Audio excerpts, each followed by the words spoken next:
Welcome back to Involve All, a series where we encourage you to make a conscious decision to get involved in shaping the direction of the world. So, how do mathematicians deal with uncertainty? Well, in the 1740s, Thomas Bayes had an idea which led him to a simple mathematical rule known as the Bayes rule. But I think it's also important to note that he gave up on the idea not until 70 years later when a guy named Pierre Simon rediscovered it independently and gave it its modern mathematical form. So don't give up. Anyway, Bayes' rule simply says that by updating our initial beliefs with new evidence, we obtain a novel and improved belief. Now, this is something that we rarely do.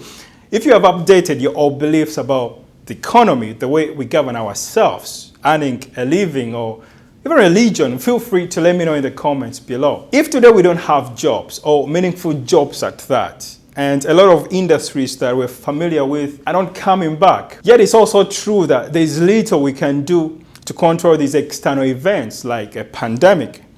Isn't it time we updated our beliefs about ourselves and how we think the world ought to be? Isn't it time we started asking ourselves tougher questions whether we have done enough on our part, innovated enough, acquired relevant skills, exhausted all the possible solutions for the problems that we face today? Does it still make sense to pin all your hopes and your family's future on a job that you may lose tomorrow? Can a system like that still hold? Now, here's what's true. The world has always changed and will continue to change. The jobs that we do have always changed and will continue to change. The fear, the uncertainty and doubt today are a product of a world that's changing fast, and the majority of us aren't ready for it. Now, if you watch the news, you may feel as if the world is coming to an end.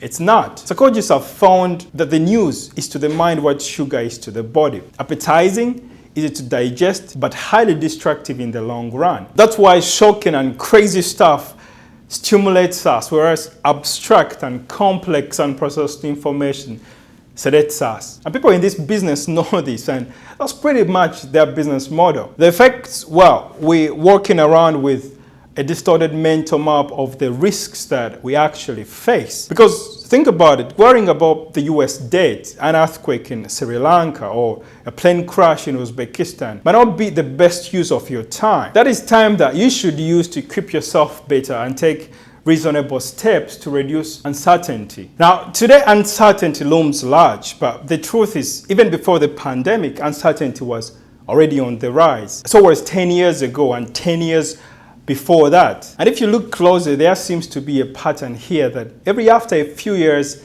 catastrophe strikes, and somehow most of us aren't ready when it does. But unlike previous generations, today we do have a choice. We're either going to accept the world as it was handed to us, or we can build one that makes sense to us. Either way, we're going to have to update our old beliefs because the new evidence says that we can do better.